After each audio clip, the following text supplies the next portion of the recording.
একসময় মুসলিম লীগের নেতৃত্বে বা পূর্ব বাংলার জনগণ এমন ভোট দিয়েছিল মুসলিম লীগকে যে অত ভোট আওয়ামী লীগকে দেয়নি 1970-এর। লোকেরা খেয়াল করে না। 1946 সনের যে নির্বাচনে, যেটাকে পাকিস্তানের জন্য গণভোট বলা হয় পপুলারলি, সিলেটে একটা গণভোট হয়েছিল, আর সর্বত্র এখানে যে আসনে নির্বাচন হয়েছিল যেখানে মুসলিম লীগ বিপুল সংখ্যাগরিষ্ঠতার সাথে জিতেছিল। এই জেতা সাংসদেরাই দিল্লিতে গিয়ে পাকিস্তান প্রস্তাব গ্রহণ করে। 1940 সনে লাহোর প্রস্তাবকে ভুল করে পাকিস্তান প্রস্তাব বলা হয়। ওখানে পাকিস্তানের নামও ছিল না। ওখানে বলা হয়েছিল ব্রিটিশ ভারতের যে সমস্ত অঞ্চলে মুসলিমরা সংখ্যাগরিষ্ঠ হবে সেখানে আলাদা আলাদা পৃথক পৃথক রাষ্ট্র হবে।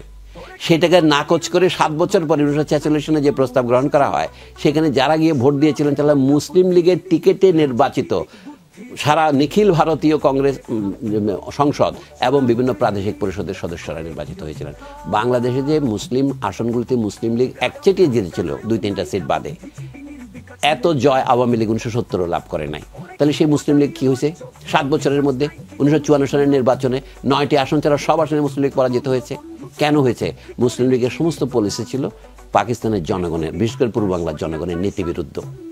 তারা পূর্ব বাংলার স্বায়ত্তশাসনের সম্ভাবনাকে হত্যা করেছেন, বাংলা ভাষাকে রাষ্ট্রভাষা করার সম্ভাবনা হত্যা করেছেন।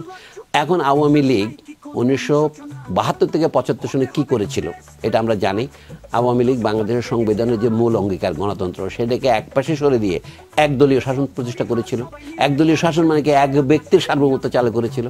বাংলাদেশের জনগণের আওয়ামী লীগ ফিরে আসার কোনো সম্ভাবনা ছিল না। পরে ফিরে এসছে কীভাবে? অন্যান্য দলগুলো জনগণকে পুনরায় একই পথে প্রতারণা করা শুরু করেছিল বলেই। আমি এই জন্য বলি, এখন বলুন 2024 53 বছর পরে আওয়ামী লীগ যা করেছে সেটা যদি বাংলাদেশের জনগণ জানতে পারে, তাদের কাছ থেকে অনেক তথ্য পাচার করেছে। এই ধরনের অর্থনৈতিক দুর্ঘটনা আগের সরকারগুলি করতে পারেনি।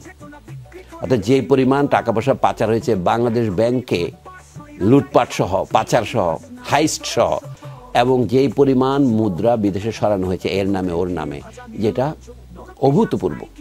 বাংলাদেশের বিদ্যুৎ সেক্টরকে যেভাবে ধ্বংস করা হয়েছে এবং বাংলাদেশের ধরুন ফিনান্সিয়াল ব্যাংক ব্যবস্থাকে ধ্বংস করা হয়েছে, এগুলি যদি ধরেন আপনি, সবচেয়ে বড় হচ্ছে মানুষকে ভোট দিতে বঞ্চিত রাখা হয়েছে কমপক্ষে 3 বার নির্বাচনে। এই সবগুলো মানলে আওয়ামী লীগ আর ফিরে আসার কথা নয়, কিন্তু মানুষের স্মৃতিশক্তি বড় দুর্বল। সেই জন্য হয়তো আবার ফিরে আসবে, হয়তো ভিন্ন নামে।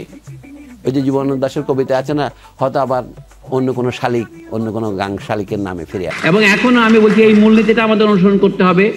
আওয়ামী লীগ একটা ঐতিহ্যবাহী দল, এটা আওয়ামী মুসলিম লীগ ছিল, এটা আওয়ামী মুসলিম লীগ থেকে আওয়ামী লীগ হয়েছে। তারপরে ইতিহাসের প্রয়োজনে আওয়ামী লীগের প্রয়োজন যদি ঘুরিয়ে যায়, আওয়ামী লীগ বিলুপ্ত হয়ে যাবে। মুসলিম লীগ যেমন প্রায় বিলুপ্ত হয়ে গেছে, সেটা বড় ব্যাপার নয়। আমাদের কথা হচ্ছে হত্যাকাণ্ডের সাথে শুধু নয়, শোষণের সাথে এই যে জনগণের মত প্রকাশের অধিকার দমনের ক্ষেত্রে শুধু আওয়ামী লীগ নয়, আওয়ামী লীগের লেসপেন্সার যাদের বলা হয়, যে সমস্ত বুদ্ধিজীবী, সাংবাদিক এবং শিক্ষক জড়িত ছিল, সেটা যে আমিও হই, সবারই বিচার হওয়া উচিত। করতে হবে তোদের বিচার, জনগণই বলবে তোদের কি অধিকার। গায়ক গায়িকা নায়ক নায়িকা বুদ্ধিজীবীদের দিকা ছিলেন যারা, ওরে খেয়ে বাঁচা নির্লজ্জ, তোর বিশ্বাস নাই কি অনুশোচনা। মুক্তিযুদ্ধ বঙ্গবন্ধু চেতনা বিক্রি করে গেছিলি তোরা।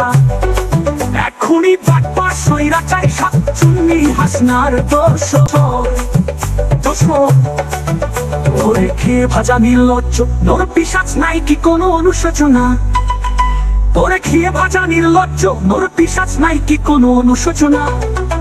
শুনো হে ভণ্ড বুদ্ধিজীবী, রাজনৈতিক বুদ্ধি ঢেকি দেখলাম কেবল মুচরা মুচরি করে কি অধিকার। গায়ক গায়িকা নায়ক নায়িকা বুদ্ধিজীবী নির্বিকা ছিলেন যারা, ওরে খেয়ে ভাজা নির্লজ্জ, তোর বিশ্বাস নাই কি অনুশোচনা। মুক্তিযুদ্ধ বঙ্গবন্ধু চেতনা বিক্রি করে গেছিলি তোরা। এখনই বাটপার স্বৈরাচারী শাকচুন্নি হাসনার দোষ, ওরে খেয়ে ভাজা নির্লজ্জ, তোর বিশ্বাস নাই কি কোনো অনুশোচনা। হতে হবে তোদের স্ট্রাইক কাট, ছাত্র সমাজ জেগেছে আজ। এসব ধরি হাল সবাই মিলে গর্জে উঠে আকাশ দেবিয়া।